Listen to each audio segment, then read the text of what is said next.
बड़ी खबर यह है कि नई दिल्ली से जो इस वक्त की अहम और बड़ी खबर आ रही है कि फैक्ट फाइंडिंग कमेटी अपनी रिपोर्ट आज जारी करने जा रही है। और यह रिपोर्ट तब जारी हो रही है जब सोनम वांगचुक पर कौमी सिक्योरिटी एक्ट NSA लगा दिया गया है।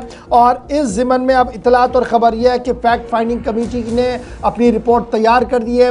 नई दिल्ली के अंदर आज उसको टेबल किया जा रहा है। National alliance for people's movement की तरफ से ये रिलीज़ किया जाएगा तकरीबन 4 बजे के आसपास। और ये जब ये रिलीज़ होगा रिपोर्ट, इस रिपोर्ट के अंदर क्या कुछ होगा, ज़राया हमें बता रहे हैं कि लद्दाख के अंदर जो सूरत हाल पैदा हुई, मरकज़ और लद्दाखी लीडरों की बातचीत के पस मंज़र में फिर एहतजाज की कॉल क्यों, इस पर बात इस रिपोर्ट के अंदर खुलासा होगा। तरक्याती मंसूबों पर क्या कुछ चल रहा है उस पर बात होगी। नौजवानों के दिलों के अंदर क्या कुछ है उसकी अक्कासी होगी। और जो पुरतशद्दुद मुजाहिरे हुए जिसमें 4 लोगों की मौत हुई उसकी भी अक्कासी इस रिपोर्ट के अंदर हो सकती है। ज़राया इस बात की बात बता रहे हैं। और फैक्ट फाइंडिंग कमेटी जो थी वो पहले ही शुरू से पहले, यानी जब लद्दाख के अंदर 4 लोगों की मौत हुई उससे कबल ही वो जनाब पहुंचे थे लद्दाख के अंदर। उन्होंने करगिल का भी दौरा किया, लद्दाख का भी दौरा किया, पॉलिटिकल लीडर से भी उनकी मुलाकात हुई, यूनियन टेरिटरी के दीगर लीडरों से उनकी मुलाकात हुई। उसके बाद ये सूरत हाल वहाँ पैदा हुई कि कर्फ्यू नाफिज करना पड़ा, रेस्ट्रिक्शंस हुई, आहिस्ता आहिस्ता करके वो तमाम चीज़ें हटी। लेकिन आज रिपोर्ट जो है वो सामने आ सकती है 4 बजे के आसपास।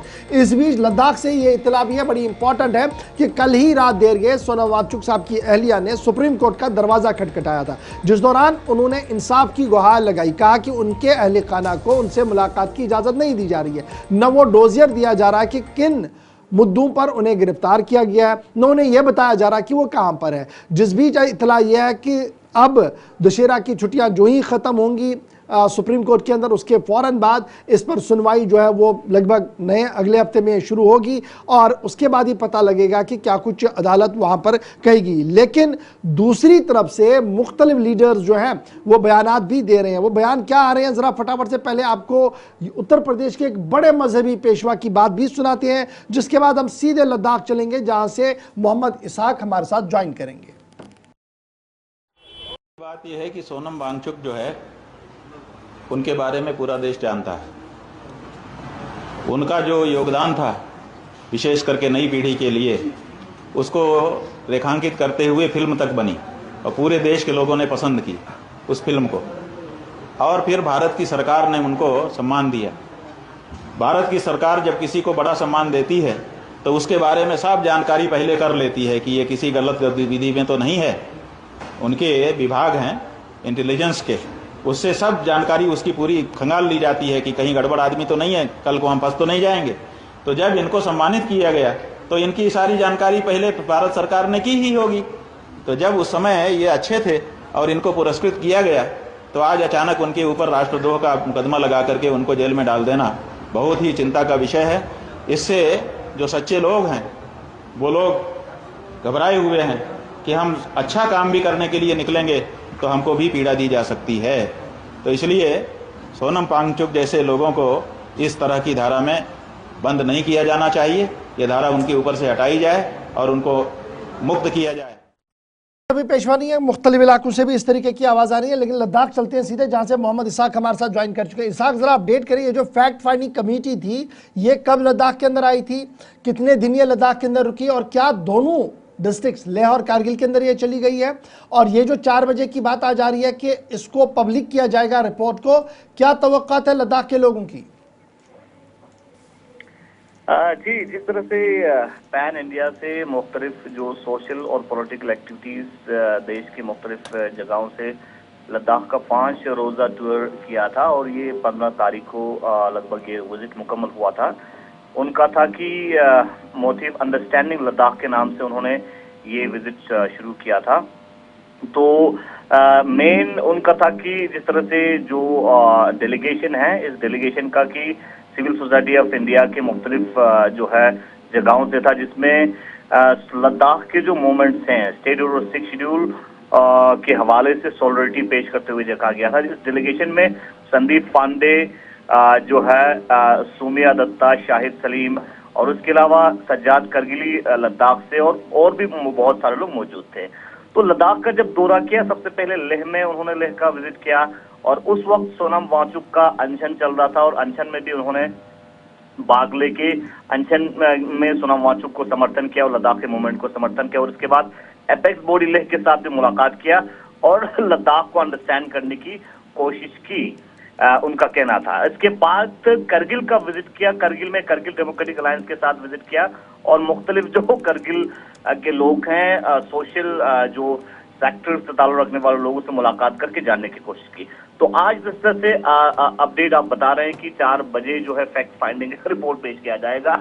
ये जो अनशन से यानी लद्दाख के अंदर जो वायलेंस हुआ उससे पहले जो सिविल सोसाइटी ने विजिट किया, तो उस हवाले से जो रिपोर्ट जो है आज पेश कर सकते हैं और उस हवाले से किस तरह की रिपोर्ट आएगा वो देखने वाली बात अहम है।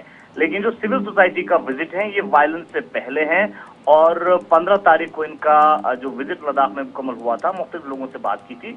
तो बातचीत करने के बाद क्या डिसीजन निकला, क्या फैक्ट फाइंडिंग रिपोर्ट निकला, उसके ऊपर जो है अच्छा जी, ये तो इसाक हो गया फैक्ट फाइंडिंग कमेटी की बात। जरा आज के दिन की बात करें, लेह की सूरत हाल क्या है? कल हमने देखा था कि 8वीं जमात तक के तमाम स्कूल्स खोलने की बात हुई थी। क्या मुकम्मल तौर पर रिस्ट्रिक्शंस हटी हैं और स्कूल कॉलेज को मुकम्मल तौर पर खोल दिया गया है या अभी भी टू सम एक्सटेंट कुछ चीजें चल रही हैं? जी, लेह की अगर हम बात करें, लेह के अंदर एक बार फिर से कल जारी एक कंटिन्यूएशन ऑर्डर जारी किया है और इस ऑर्डर में बताया गया है कि लेह के अंदर 4 तारीख को यानी 4 अक्टूबर को सैटरडे के दिन सभी शॉप्स जो हैं, अब टाइम में थोड़ा बढ़ोतरी दिया है। कल से 10 बजे से था और अभी सुबह के 7 बजे से शाम के 6 बजे तक सभी शॉप्स को, दुकानों को खोलने की इजाजत अनुमति दी है।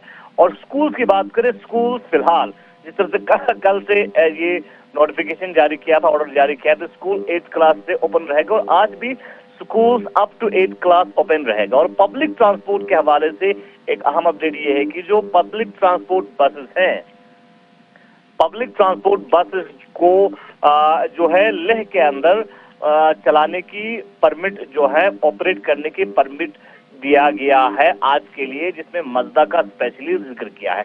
लेकिन एक चीज इस ऑर्डर में अहम है कि ये सारी चीजें relaxations under laid down under section 163 है, यानी बीएनएस भारतीय नागरिक सुरक्षा संहिता 2023 बीएनएसएस 2023 के तहत सेक्शन 163 के तहत रहेगा। जी, बात हुई। अब जरा पॉलिटिकल बात ही फटाफट से बताइएगा, Kargil democratic alliance apex body के बीच में क्या कोई मीटिंग हुई है? और ये जो बात हो रही थी कि आपके ये जो लद्दाख से एक रिप्रेजेंटेटिव गए थे मिलने के लिए, उस हवाले से क्या कोई इतला कि कब तक वो पहुंचेंगे जोधपुर, जहां पर वो उनकी मुलाकात होगी? जी, लेह अपेक्स बॉडी और करगिल डेमोक्रेटिक अलायंस के बीच में ऑफिशियल मीटिंग की किसी भी तरह की अनाउंसमेंट नहीं है, लेकिन मुख्तलिफ मीडिया बयान में अपेक्स बॉडी और करगिल डेमोक्रेटिक अलायंस कह रहे हैं कि दोनों बराबर इस सिचुएशन के ऊपर क्लोज नजर बनाए हुए हैं और दोनों बराबर राबिते में हैं और एक्सप्लोरेशन कर रहे हैं कि किस तरह की इस सिचुएशन में जो डिटेनीज हैं और बाकी जो लोग हैं अपने मूवमेंट को और साथ साथ इस सिचुएशन को हैंडल करने के लिए मुख्तलिफ तरीके अपनाने की कोशिश कर रहे हैं।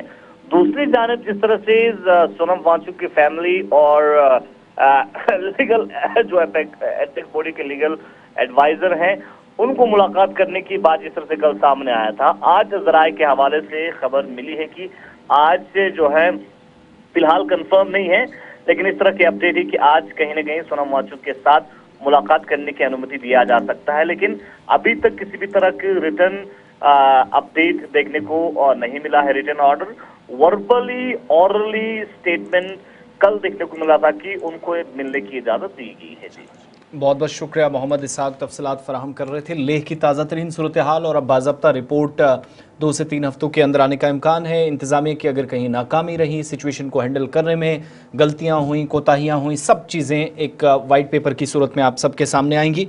बहरहाल इसका इंतज़ार रहेगा, जैसे ही कमेटी अपना काम करेगी, मरकज़ को सौंपेगी। इधर लेह के अंदर ताज़ा तरीन सूरत हाल, कल की तरह आज भी हालात रफ्ता रफ्ता मामूल पर आ रहे हैं और अब 8वीं तक आज भी स्कूल खोलने का और पब्लिक ट्रांसपोर्ट 6 से वो जो 10 बजे से 6 के दरमियान कल चलाने का फैसला हुआ था, उसी तर्ज पर भी आज सिलसिले को कंटिन्यू करने का फैसला लिया गया है।